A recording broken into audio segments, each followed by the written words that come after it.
Right, so video 3 here,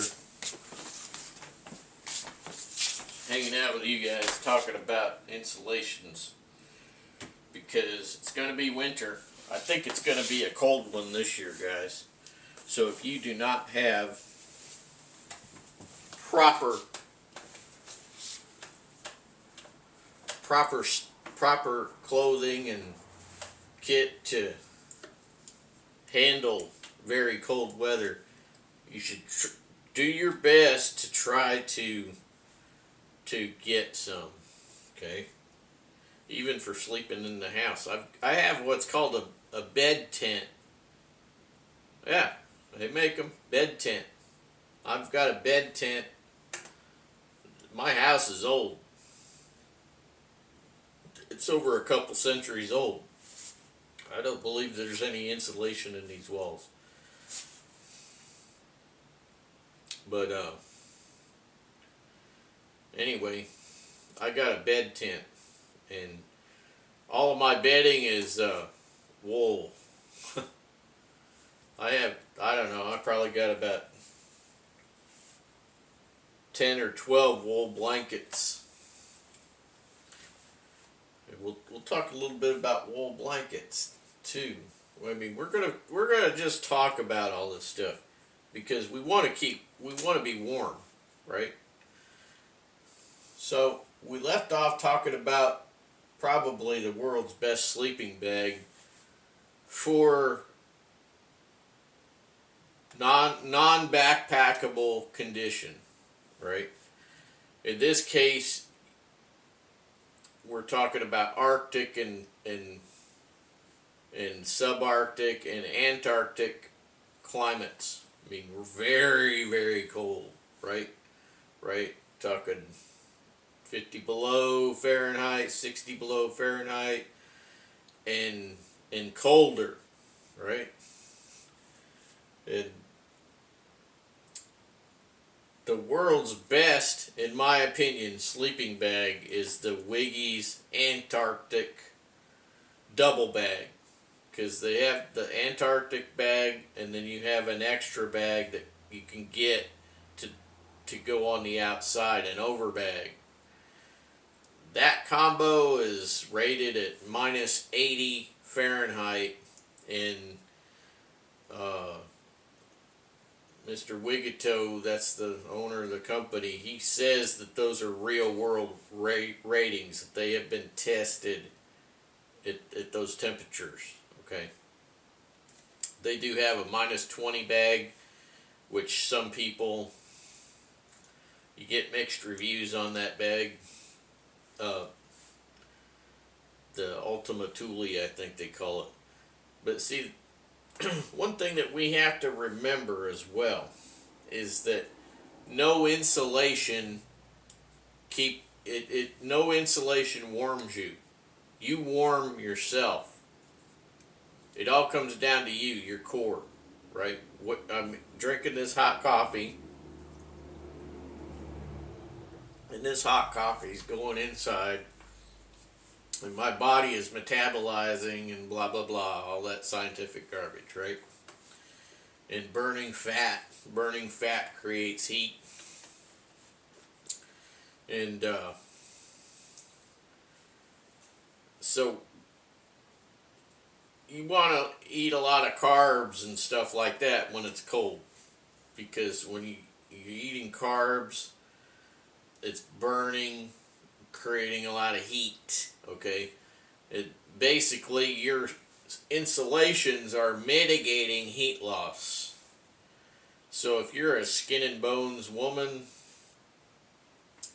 or you're a thicker gal, one's gonna be colder than the other, because one has got more to burn, right? So a gal's a little thicker, she's got, you know, some body fat to her. She's got something for her body to metabolize and heat, okay, keep her warm, right? So if you're thin, like really thin, and some people are thin on purpose, some people are thin just because they have a hard time gaining weight. And it is what it is, right? So, but I'm just telling you, how are we generating heat, and how are we keeping heat, right? So, our body generates its own heat, and our mission in cold weather is to keep that heat, right? That's the mission. Keep the heat. So the insulation that we use between our skin and the outside is the most important thing. Whether it's in our garments or in our sleeping bag or our tent or whatnot, right? Those are the most important things. It's to keep the heat. We want to keep the heat generated. If we're not generating a whole lot of heat, we need more insulation. It's just a fact. So a minus 20 Fahrenheit rated Ultima Thule sleeping bag is not going to work as good as a minus 80 Antarctic bag. Okay? It's just not. And the minus 80 Antarctic bag might only be good for minus 40 with a really thin person, because it's all that they could do to generate enough heat to keep warm to a certain level of cold. You follow me? That's why one of the reasons why I always maintain that everyone maintain a certain level of body fat and not be too lean on body fat if you know that you're going to be going into a possible survival situation. Nobody's looking to be in a survival situation, but you're going to be going into a possible survival situation. For instance, in Alaska, most people are going into a potential survival situation on a daily basis because they are traveling by airplane to get groceries or whatnot, right? So, got the little pontoon planes going here and there, and that plane decides it's going to conk out. You better have some kit on the plane to survive, right? Till you can radio for help, whatnot. Send a signal. Smoke signals. Not funny, but you know what I'm saying. So if you know that you're going into a potential survival situation, try to pack a little extra on your frame, on your body. Have a little extra body fat. That's the way you got to do it. Otherwise, it could mean your demise. Okay? Because you could get into a situation where you will not be able to generate enough heat and keep it. And eventually you'll die of exposure. Okay? So, alright, so we've already gone down a few rabbit holes. I don't know, we might make this 10 or 15 videos, right? You guys like listening to all this, don't you? Well, anyway, if you don't, there's always other channels, right? So I'm wearing a wool top today, just a single one. I was wearing a double yesterday, and of course, it makes you look fatter when you're wearing all that insulation, but you're warm, right?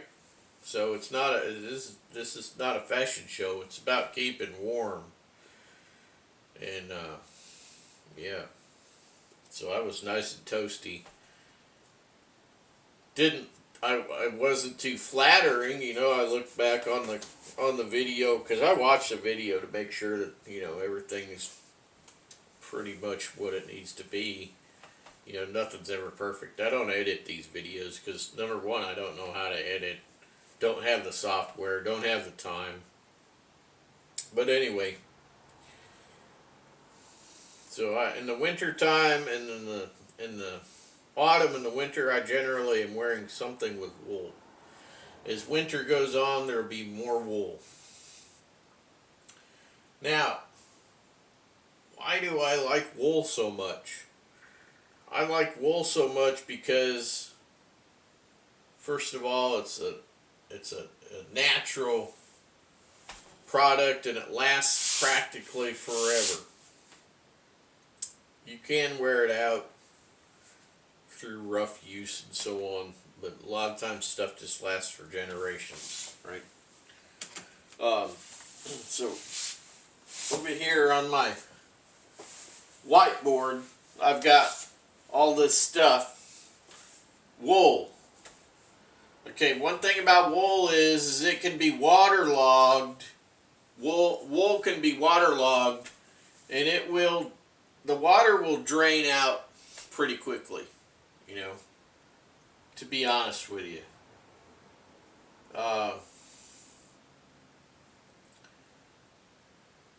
Better than a lot of other materials. But the thing about it is even if it's waterlogged, it will continue to insulate when it's wet. Okay, and everybody repeats that from now until time immemorial. Everybody repeats that. Warm when wet keeps you warm even when it's wet. Still insulates. That's true. Now, other things. Wool is naturally antimicrobial, right? So, while synthetics will start to stink after a while, wool doesn't. Naturally antimicrobial, right? Wool naturally sheds dirt. Bet you didn't know that, huh? Wool does naturally shed dirt. Because wool hairs, if you look at them under a microscope, you know, it's a hair, and then it has what looks like scales, okay? And then those scales move around, and it basically sheds dirt, okay? So that's naturally sheds dirt. Now, of course, if it gets too dirty and you want to clean it a little bit, you could throw it in some cold water and kind of, you know, get dirt out of it that way. Be careful, or otherwise it'll kind of felt up on you. If you want to keep it like this and don't want it too felty, you know, just kind of agitate it a little bit and then lay it out somewhere and let it drain off. That's all you do. And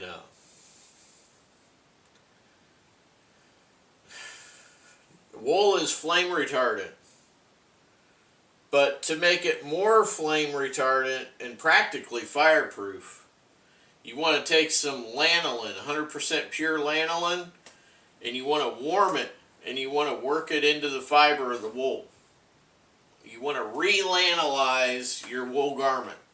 So I've got a few wool tops that I have re-lanolized. If you take, I've shown this before on video, if you take it, you put a dollop of lanolin in your hand and you hit it with a lighter, it doesn't burn. It will melt around. It doesn't melt real fast, but it will melt into a liquid, but it doesn't burn. So when you combine lanolin with the naturally flame retardants of wool, okay, it's perfect. It's practically, from a practical standpoint, your wool garment will then be fireproof to a point, right? I mean, if you had to run through a room full of flames and you're wearing everything is wool, lanolized wool, I definitely guarantee you're going to come to the other side unscathed. Because, yeah. And lanolin makes wool shed water. So it makes it more waterproof, more water resistant, right? So hydrophobic is what they call that. See you in the next one.